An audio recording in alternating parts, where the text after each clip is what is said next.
Hey everyone, this is Kayla from Twisted Hollow Brews, and today we are going to be making some banana wine.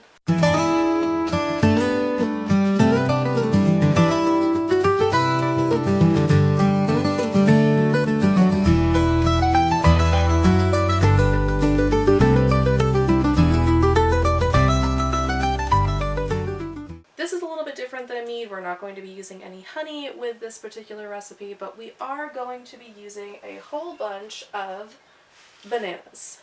These are very ripe bananas. As you can see, they are getting pretty brown. That's like the same type of banana that you would use for like a banana bread or something of that nature. So what is a banana wine? A banana wine is a fruit wine that is made specifically from bananas. There is no added honey in it, because that would be a banana mead then, or a melomel. Instead, this is made with bananas, the fruit, and sugar. So today we're going to be using turbinado sugar. You could also use brown sugar, white sugar if you prefer. Demerara sugar is another one. I could not find Demerara at my grocery store, so instead I'm using turbinado. It is another type of raw sugar. Part of the reason I chose the turbinado sugar is because of that raw flavor. It still has all of its normal molasses in it and everything like that. White sugar has been processed to remove the molasses from it. A brown sugar is basically a white sugar that has had the molasses added back in at a specific amount to make it either white or dark. And turbinado sugar is just sugar in its raw form. I wanted to have some of that raw flavor of the sugar to be able to get kind of that banana foster type of feel to it. So that's what I'm using today. Now, I have about 3.5 pounds of bananas here that I am starting to chop up, and we're going to move on to the next step in just a moment. Now, for slicing your bananas, you want to do this with the peel on. So keep your peel on, and you want to try to slice it kind of at an angle to try to get the most amount of kind of surface area that you can on your bananas. So it seems kind of counterintuitive to slice them this way, but you do want to try to create a larger surface area with the peels on. So you want it to look something kind of like this. Now, why do we keep the peel on? Well, there's a couple of reasons for that. One, there's a lot of nutrients in the peel that the yeast really like. Banana is one of those types of fruits that yeast tend to just flourish with, and that peel really helps them get more of the nutrients that they need to turn your sugars in your wine to alcohol.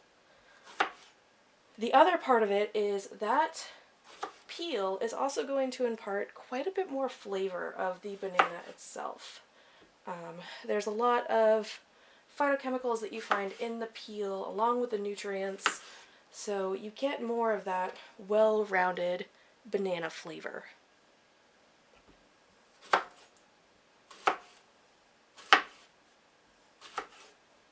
Now, once you have your bananas sliced up, you're going to take them and toss them into a brew bag. This brew bag has been sanitized along with everything else that I'm using in some Star San sanitizer. Why are we using a brew bag with this? Well, because the next step is going to be boiling these bananas, which creates a mushy mess. And this is going to help us contain some of that mess as we are making our brew. The other part of it is when it comes to racking. We're going to let this sit in the brew bag for quite a while. And when it comes to racking, if it is a big mushy mess inside of the fermenter, which I have over here, it's going to be really difficult to rack, or it could be really difficult to rack. And it can affect your clarity of your brew overall. So that's why, for meads like this, I prefer to use a brew bag. These are just a fine mesh bag that are used for brewing ales and things like that, but I find they're pretty helpful for fruit wines as well. Once we have all our bananas chopped up and in the brew bag, we're also going to add some golden raisins. Now, this we're going to also give a rough chop to. And why we're adding the raisins to this is, one, not necessarily for the nutrient aspect. Raisins don't actually have a ton of nutrient compared to something like the banana, but what they do is they impart a specific flavor onto the brew. We're using golden raisins because they have a little bit less, I don't know if the word is astringency, but they have a slightly different flavor than they do on the regular raisins. So after rough chopping these a bit, I'm just going to take them and toss them into our brew bag. And this is about, I would say it's about a cup of raisins that I've added to the brew bag. So with our bananas inside of our drawstring bag, along with these raisins, we're going to drop this whole bag into a large pot, and then we're going to cover it with some spring water. This is spring water from the grocery store. And essentially, we're going to start brewing up a banana tea. It's a whole gallon of water. We're going to light this onto high. We're going to bring this up to a boil and let it boil for about 30 minutes to an hour, just to help extract all of the sugars and really get all the good stuff out of the bananas. Now, this particular brew, you could potentially add some tea leaves in here as well to help with the tannic value, but again, that's one of the reasons why you want to leave those peels on, is because the banana peels themselves are going to add a little bit of tannin to your wine as well. So we're going to bring this up to a boil and let it boil for, I'm going to check it at about 30 minutes, but we might go up to an hour. So now that we've boiled our bananas, and this is now cooled down, so it's cool enough that I can actually touch it, we are going to start taking this out. Oh, gorgeous. Very gorgeous. Not really. It looks disgusting. It looks disgusting, but it actually smells really good. It kind of smells like baby food. We're going to take this, and into our same size jar here, we're going to add this whole bag. There's still a lot of sugar in here and a lot of the banana essence and everything like that still within here. So we're going to add the entire thing into the jar. Hopefully I can get it to go in without making too much of a mess here. There we go. Get the whole thing in there. For those wondering, this is a 1.5 gallon size jar. It should be large enough to do the whole thing, but a gallon jar definitely would not be large enough for what we're trying to do here. So we are left with our gorgeous banana tea. Before I move on to the next step, I'm going to do a quick gravity reading on this banana juice. I've got my graduated cylinder and hydrometer right here. These are soaking in a little bit of star sands right now, so I'm just going to quickly dump this. Alright, there's that. Okay. Now I'm going to take a little bit of this and dump it into here. So let me grab the ladle that has been sitting in some star sands as well. Move that out of the way. And very carefully I'm going to ladle some of this into the graduated cylinder. Hopefully not making a giant mess. If I need to get the funnel, I will.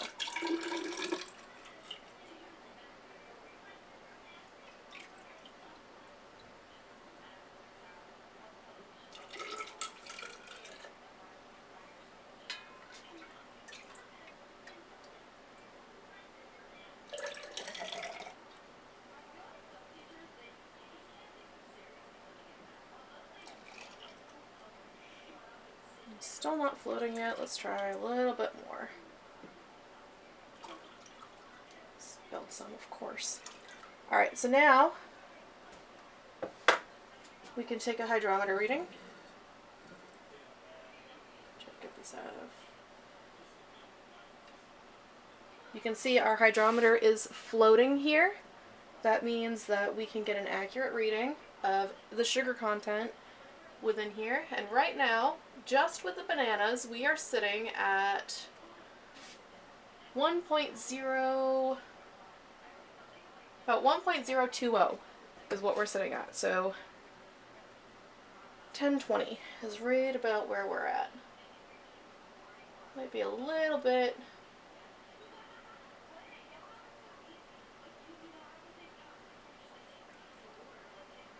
Trying to get it to turn properly. 1.022 is what we're at exactly. So let me see if I can get this on the camera. See what you, this way you guys can see exactly what I'm talking about here. Now if you look closely, you'll see the hydrometer's floating and it's right at the mark, 1.022.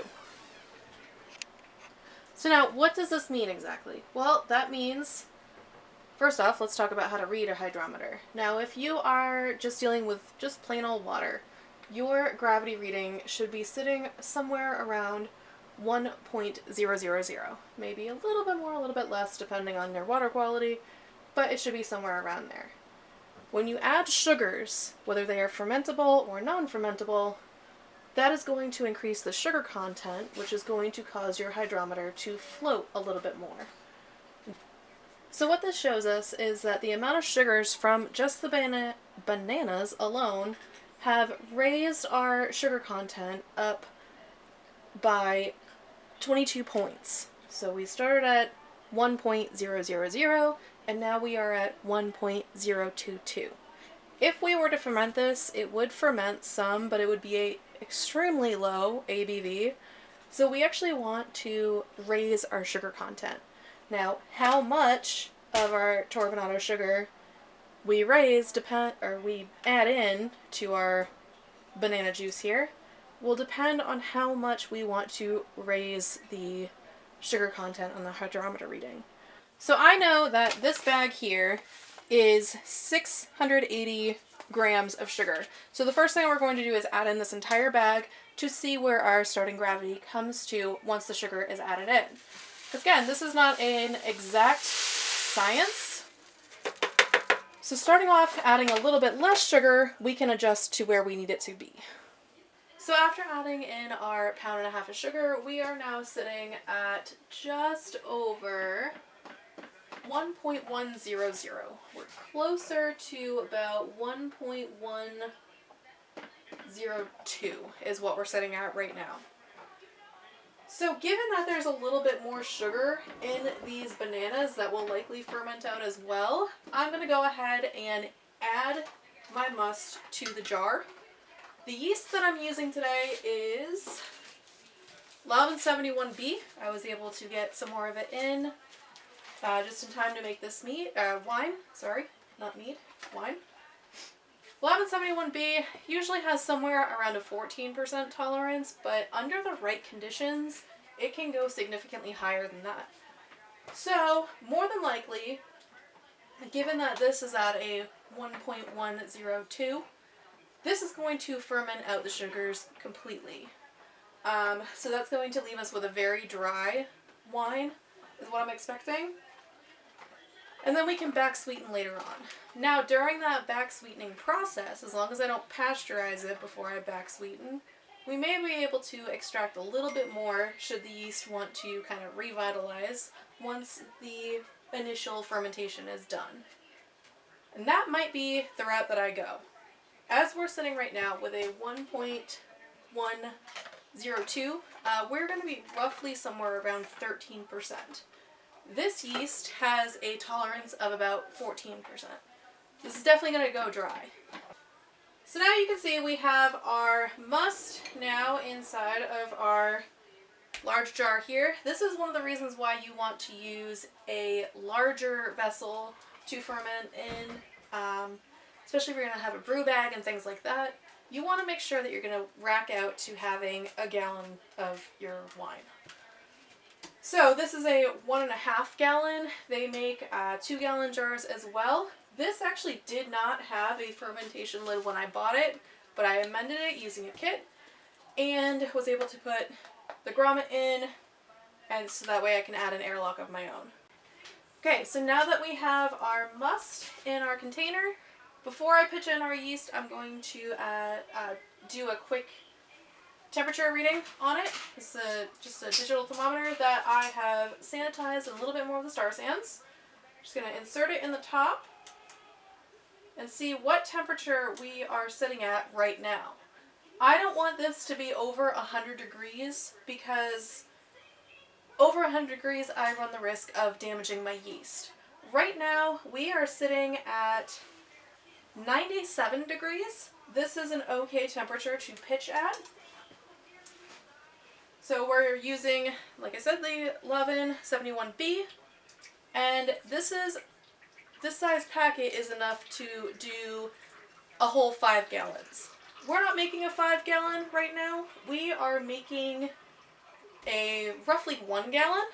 That's what this will rack out to. So we're going to add half of this. So just right in the top.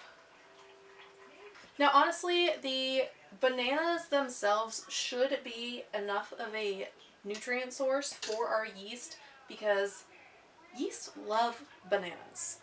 It is one of those fruits that they just go crazy for. There's so much nutrients in them, especially in that peel, which is one of the reasons why we want to keep it on there. We could add a little bit of fermented O, which I might do later on, but I'm not going to do that for my initial. That will probably be in a few days just to kind of boost up nutrient production a little bit. But for my initial day, I'm going to let this yeast just kind of do its thing and ride out. Now that we have our lid on, we can go ahead and get our airlock on here as well. Just stick that right in the top, like so. Have the cap on the airlock. And this is now ready to sit. This is going to sit for, just give it a little bit of a shake to get some of that yeast in there. This is going to sit for probably a couple of weeks before I check on it again. Hey everyone, so unfortunately the end of that video did get cut off a little bit. I had some camera malfunctioning on my end and the very end portion did get cut out. So I just wanted to give a quick little postscript, sort of just kind of a nice little clean wrap up. Basically what I'm going to do is let that sit for a few weeks and then I'll come back to it and see if I want to add more sugar to try to increase that alcohol content, see if I like the flavor of it, where it's at, probably need to back sweeten. I will do a video on all of that process, but just wanted to give this quick little postscript note of, you know, kind of making it a nice cleaner ending than the way that it very abruptly ended. So I hope this helped, and I really hope that you guys go out and make your own homebrews because it is a lot of fun and it's a great little hobby to have. So make your own brews, and thanks for watching.